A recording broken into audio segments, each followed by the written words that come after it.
not quite Snow White. For Tamika, it was always the right time and place to dance and sing. Tamika had a hip-rolling happy dance, a swayful sad dance, a stomping mad dance, and a hair-flicking just because she felt fabulous dance. She sang high with the tweeting birds and low with the croaking frogs. She always shared her love of music and movement with an audience, stuffed and unstuffed. Tamika loved the stage. It was her perfect place. She was the star of every show, and she loved every show that she starred in.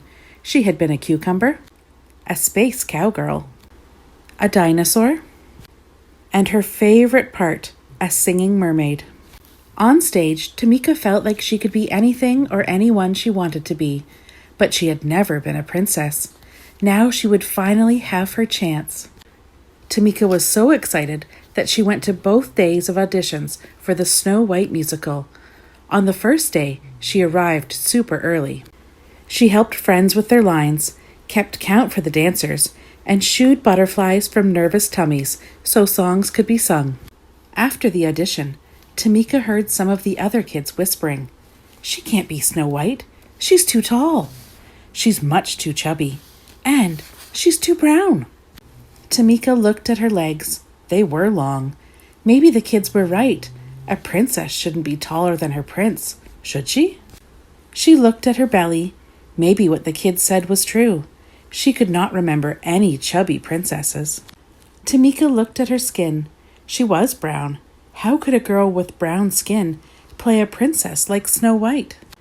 Could those kids be wrong?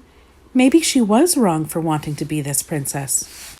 Tamika slouched and sucked in her belly. She tried pulling down her sleeves, but there was no getting around being brown.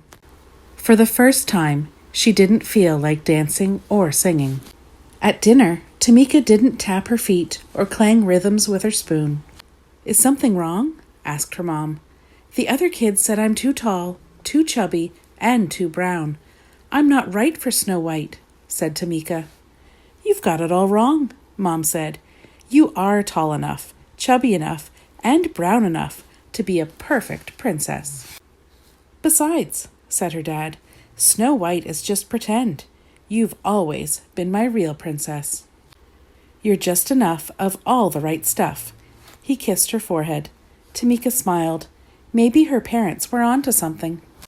At the audition the next day, Tamika watched all the other kids get on stage and do their best.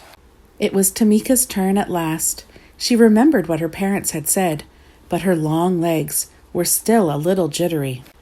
She closed her eyes and imagined she was singing and dancing for her favorite audience of friends, stuffed and unstuffed. Then she remembered the joy she felt when performing. Tamika knew she could do it. And she did. She shone like the star she was.